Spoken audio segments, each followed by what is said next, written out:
उत्तर Korea का शासक जो दुनिया के सबसे क्रूर शासकों में से एक माना जाता है, आज वो क्या हुआ कि अपने जनता के सामने रो दिया है। अब आप लोगों के मन में एक सवाल उठता होगा, क्या ऐसी उसके साथ समस्या आ गई कि उसे जनता के सामने ही रोना पड़ा। उत्तरी कोरिया की राजधानी प्योंगयांग में किम जोंग द्वारा एक सभा आयोजित की गई थी। उस सभा में बात इस विषय पर होना था कि लगातार घटती जनसंख्या को लेकर। जी हाँ, आप लोग बिल्कुल सही सुन रहे हैं, मैं भी यहाँ पे कोई गलती नहीं कर रहा हूं कि दुनिया में घटती जनसंख्या को लेकर नहीं, सिर्फ नॉर्थ कोरिया में घटती जनसंख्या को लेकर उन्होंने अपना एक बैठक बुलवाया था। दुनिया में तो जनसंख्या तेजी से बढ़ रही है, लगभग 8 बिलियन के आसपास वर्तमान में दुनिया की जनसंख्या पहुंच गई है। वहीं भारत और चीन नंबर 1 पे दोनों करार है मौजूद है। भारत चीन को भी पछाड़कर नंबर 1 पर पहुंचने में कोई भी कसर नहीं छोड़ा है।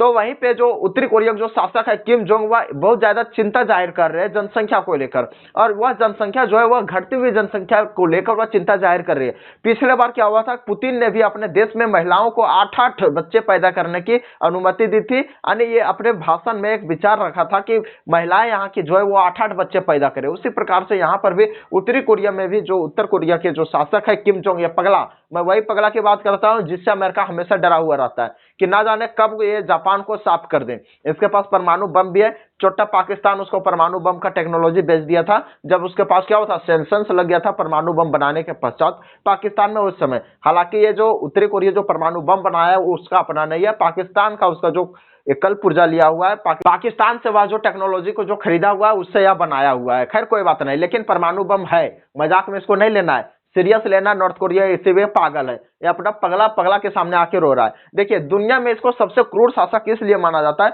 क्योंकि ये अपने देश की जनता के लिए अजीब व गरीब नियम बनाते रहता है। कभी हाफ बाल रख के घूमना है, यानी पूरा बाल छिलवा दो, आधा इधर से मुंडे आगे इधर है, इधर बाल रख लो, पीछे क्या करो पूरा बाल छिलवा दो, पीछे थोड़ा सा बाल रख लो, पूरा बाल मुड़वा दो, सिर्फ एक मुट्ठी थोड़ा सा फुरचुंदी भर या पीछे टिक्की भर बाल रख लो। ऐसा इसका अनेकों नियम कानून होते हैं जो देश की जनता को क्या करते हैं कि मानने के लिए मजबूर करते हैं। वहां की जो फोर्स करते हैं जबरन जनता के लिए, यहाँ से जनता भी इनके लिए क्या हो चुकी है, मजबूर हो चुकी है। और जनता भागे तो भागे कहाँ, जनता पूर्ण रूप से परेशान है। नॉर्थ कोरिया एक ऐसा देश है जो यहाँ पे क्या होता है, लगातार भूखमरी की समस्या बढ़ती जाती है, लेकिन यहाँ की जो शासक है किम जोंग वो क्या करता है कि अपने करतूतों से बाज नहीं आता है। वह साउथ कोरिया क्या है कि वह पूरा संपन्न देश है, हालांकि उसके पास परमाणु बम नहीं है, अलग बात है, लेकिन वो अपने सारे सुख समृद्धि से वो संपन्न है। उसके पास बहुत सारे टेक्नोलॉजी है, बहुत सारा फोन बनाता है, बहुत सारे कंप्यूटर्स वगैरह बहुत सारे कुछ बनाते हैं। खैर आज का हम लोग का जो सेशन है, इस सेशन में हम लोग चर्चा करने वाले हैं कि उत्तरी कोरिया का शासक किम जोंग वह इसका क्या ऐसा हुआ कि वह अपने देश के ही लोगों के सामने रो पड़े। उत्तरी कोरिया का शासक किम जोंग जब भी आता था अपने देश के महिलाओं के साथ या फिर अपने देश के लोगों के साथ, जब भी वह बैठक में आता था कोई ना कोई नया कानून लेकर आता था। लेकिन इस बार वह क्या कर रहा है, लोग को देश के लोगों से अपील कर रहा है, आने कुछ वह मांग रहा है। देखिए कि अब इस सभा में वह क्या मांगना है। देखिए देश के लोगों से आने, वहां की जो जनसंख्या दर है वह लगातार घटती जा रही है। जनसंख्या दर क्या होती है, प्रत्येक 1000 लोगों में से जितने बच्चे को जन्म देते हैं उसे जनसंख्या दर कहते हैं। हम लोगों को सबसे पहले जन्म दर समझना होगा। जन्म दर क्या होता है कि प्रत्येक 1000 लोगों में से जितने लोग जन्म लेते हैं, जितने बच्चे जन्म लेते हैं उन्हें जन्म दर कहा जाता है। उत्तरी कोरिया का शासक किम जोंग इस सभा में आकर महिलाओं से 3 या 3 से अधिक बच्चे, यानी साफ साफ हम लोग कह सकते हैं कि ज्यादा बच्चे पैदा करने की अपील कर रहे हैं। और ये अपील इसलिए कर रहे हैं ताकि देश की जनसंख्या को हम लोग मेंटेन रख सके, बढ़ाया नहीं, मेंटेन रख सके किम जोंग, इसलिए वह अपील कर रहा है। उत्तरी कोरिया की राजधानी प्योंगयांग में उत्तरी कोरिया के शासक किम जोंग द्वारा एक सभा आयोजित की गई थी। इस सभा में क्या हुआ था कि वह महिलाओं को मोटिवेट कर रहे थे अपने देश के प्रति कि आपने क्या कीजिए कि अपने देश के लिए आप लोग 3 बच्चे या 3 से ज्यादा बच्चे क्या कीजिए कि आप लोग पैदा कीजिए, जिससे क्या होगा देश की जनसंख्या बनी रहे। और इसी दौरान वो इतना भावुक हो गए कि उनको सफेद रुमाल से आंख पोंछते हुए देखा गया। और जैसे इस घटना का अंजाम दिया गया, यानी जैसे यह घटना घटी, पूरा आग की तरह पूरा दुनिया में फैल गई यह घटना, और दुनिया के अनेक सोशल मीडिया अकाउंट्स पर इस घटना को क्या किया गया, डाल दिया गया। जिससे क्या हुआ कि हम लोग भी इसे देख लिए कि किम जोंग जो था पगला, वो किस प्रकार से वहां पे रो रहा था। इस महासभा में सिर्फ किम जोंग नहीं, उस महासभा में बैठे बहुत सारे महिलाएं भी क्या हुई थी, भावुक हो पड़ी थी, रो रही थी। 11 सालों में पहली बार जो है वहां पे क्या हुआ है कि बर्थ रेट घटकर काफी नीचे आ गई है। अभी वर्तमान समय में वहां के बर्थ रेट 1.8% से भी घटकर नीचे आ गई, लगभग 1.6% के आसपास आ गई है। जेंडर में कमी ना सिर्फ नॉर्थ कोरिया में देखी गई है बल्कि साउथ कोरिया में भी देखी गई है, जापान में भी देखी गई है। साउथ कोरिया में तो जेंडर बहुत ही नीचे आ गए, 0.7% के आसपास आ गई है, जो काफी नीचे है। और अभी वर्तमान समय में इसकी जनसंख्या मेंटेन करने के लिए 2.1% जेंडर की आवश्यकता होती है, जो काफी हाई है।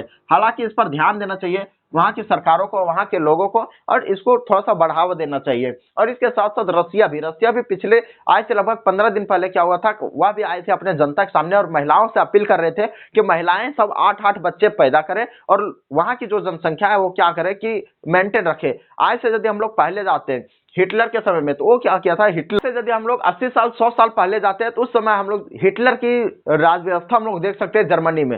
हिटलर भी कुछ इसी प्रकार की व्यवस्था का अनुमान लगा रहा था अपने देश की जनता से। वह भी अपील कर रहा था लगातार महिलाओं से क्या करे कि वह उनकी यहाँ की जो महिलाएं वह साफ व स्वच्छ बच्चों को ज्यादातर से ज्यादातर जन्म दे और ज्यादा से ज्यादा बच्चे पैदा करे, ताकि वहां से क्या होगा, अच्छी शिक्षा प्राप्त करके लोग अपने देश की सेवा में निहित हो सके, अपने देश की सेवा कर सके।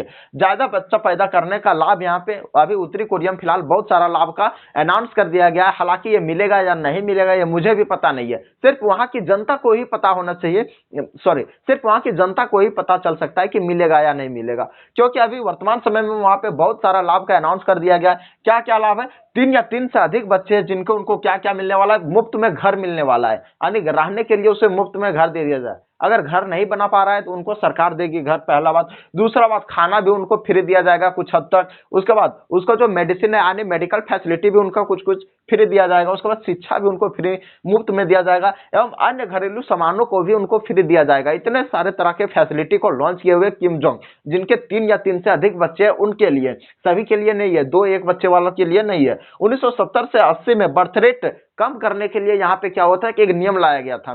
देखिए कैसे कैसे इसका पल्ला उल्टा पड़ने लगा, यहाँ पे हम लोग कुछ समझते हैं। 1970 ईस्वी के दशक में क्या हुआ था, इनके यहाँ एक नियम लाया गया था ताकि बर्थ रेट को कम किया जा सके, वहां पे जनसंख्या को नियंत्रण करना था। और महज 40 सालों में से, और महज 40 सालों में क्या ऐसा हो गया कि इनके यहाँ से अब बढ़ावा देना पड़ रहा है, जनसंख्या बढ़ाओ। जैसे अभी हमारा भारत में क्या है, हमारा भारत में कहा गया है कि अभी जनसंख्या घटाओ, किसी भी तरह जनसंख्या पर नियंत्रण पाया जाए। और अभी कुछ ऐसा हो जाए 20 या 30 सालों में कि हमारा देश ही कहने लगे कि जनसंख्या बढ़ा, अब हमको जनसंख्या की जरूरत है। ये बहुत ही नाजुक सिचुएशन होती है इस प्रकार से। जैसे चाइना में पहले क्या था, 2 चाइल्ड पॉलिसी था, 2 चाइल्ड पॉलिसी से 1 चाइल्ड पॉलिसी लाया गया। वहां की जो आबादी है वह धीरे धीरे वृद्ध होते चली गई। वृद्ध होने में से क्या हुआ, युवाओं की जनसंख्या घटती गई, और युवाओं की जनसंख्या घटने से सेना का मनोबल वहां पे गिरता गया, और सेना के मनोबल गिरने के कारण से चाइना फिर से क्या हुआ, इन सारे पॉलिसी को अब हटाने के कगार पर आ गया है। चाइना फिर से बोल रहा है मुझे इस सारे पॉलिसी को हटाने में कोई ऐतराज नहीं है, अब मैं हटा सकता हूं। अभी देखिए उत्तरी कोरिया में जनसंख्या को मेंटेन करने के लिए 2.1% की दृष्टि से अभी यहाँ पे क्या होगा, बर्थ रेट को इसको मेंटेन करना होगा, जो काफी कम है। यानी अभी जितना है उससे डबल रेट से इसको बर्थ रेट को मेंटेन करना होगा, तब वहां पे जनसंख्या बढ़ेगी नहीं, मेंटेन होगी। यानी जो 2 मर रहे हैं उसके बदले 2 आएंगे, इस प्रकार से हो सकती है। कोरोना में प्रतिबंध के कारण से काफी लोग यहाँ पे भूखमरी की भी समस्या से मर चुके हैं। हालांकि नॉर्थ कोरिया पहले से भी प्रतिबंध लगाने में एक्टिव है, इनके यहाँ कोई भी समस्याओं को नहीं देखा जाता है। सिर्फ और सिर्फ पगला क्या करता है, कभी भी आता है, कभी भी कोई भी सेंसस कोई भी नियम लगा के वो चला जाता है। अगर बोल दिया जाए कि दिन में सबको सोना है, रात में ही काम करना है, तो वहां पे यही नियम होगा, दिन में सोना है, रात में ही काम करना है। अगर दिन में कोई काम करते हुए पकड़ा जाए तो उनको फांसी की सजा हो जाएगी। इसलिए कौन अपने जिंदगी से हाथ धोना चाहता है। सारे लोग क्या करते हैं, इनके नियमों को पालन करते हैं। महिलाओं को काफी यहाँ पे परेशान किया जाता है, महिलाओं को यौन शोषण, मानसिक उत्पीड़न काफी हद तक किया जाता है। कहाँ पे, नॉर्थ कोरिया में। लेकिन महिलाओं के प्रति क्या होता है, कोई भी थाना में FIR नहीं किया जाता है, कोई भी दर्ज नहीं कराया जाता है FIR। महिलाएं तो दर्ज कराने के लिए जाती है, लेकिन वहां दर्ज नहीं किया जाता है। ये हालत हो गई है वहां की महिलाओं की। अरे हमारे देश तो काफी वहां से सुगम है, काफी अच्छी स्थिति पर है हम लोग, जहाँ पे महिलाओं की भी सुनी जाती है, पुरुषों को भी सुनी जाती है, और एक आम नागरिक को भी स्वतंत्र रूप से अपने भाषणों को, अपने बातों को एक्सप्रेस करने की पूर्ण रूप से आजादी दी जाती है। हालांकि हम लोग को किसी के गरियाने की आजादी नहीं है। आप लोग स्वतंत्र रूप से अगर बोलने का आजादी है तो आप लोग किसी को गरियाने मत लग जाइएगा, ये गलत है। अगर ऐसा कीजिएगा तो फिर सलाखों के पीछे जाइएगा और जेल की रोटी खाइएगा। बस किम जोंग ने एक बार ऐसा नियम लगा दिया था कि हंसने, रोना, शॉपिंग करना, ये सभी सारा कुछ बैन है। समझिए, हंसना भी नहीं है, रोना भी नहीं है, शॉपिंग भी नहीं करना है। समझिए क्या स्थिति हो सकती है। यह नियम कब लाया गया था? जब किम जोंग की, जब पिता की जब मृत्यु हो गई थी 10वीं साल में, यानी 10 साल बीतने के पश्चात से जब उनका मृत्यु का जब समय आया था, वो दिन तब क्या किया गया था कि उनके अवसर पर, उनके शोक दिवस पर क्या किया गया था, 11 दिनों के लिए हंसने, रोने पर और शॉपिंग करने पर वहां पे प्रतिबंध लगा दिया गया था। सिर्फ इतना ही नहीं, अगर कोई व्यक्ति वहां मर जाता तो वहां पे जोर जोर से वो रो भी नहीं सकता था। हंसना तो दूर की बात है, वहां रो भी नहीं सकता था जोर जोर से 11 दिन तक। समझिए ये हालत वहां पे हो गई थी। यानी 2023 में मार्च में उन्होंने क्या किया था कि बच्चों के हॉलीवुड मूवी देखने पर बैन लगा दिया था। अगर बच्चा हॉलीवुड मूवी देखता है तो उनके माता पिता को जेल के सलाखों के पीछे रहना पड़ेगा, और जेल के सलाखों के पीछे रहने के पश्चात उसे 6 महीना तक लेबर कैंप में जाकर काम भी करना पड़ेगा। अरे भाई, इतना बड़ा बड़ा नियम कौन लगाता है। खैर कोई बात नहीं। किम जोंग की रवैया आप लोग को कैसा लगता है, अपनी राय कमेंट में जरूर लिखना। मिलते हैं फिर नेक्स्ट वीडियो में, तब तक के लिए धन्यवाद। जय हिंद, वंदे मातरम।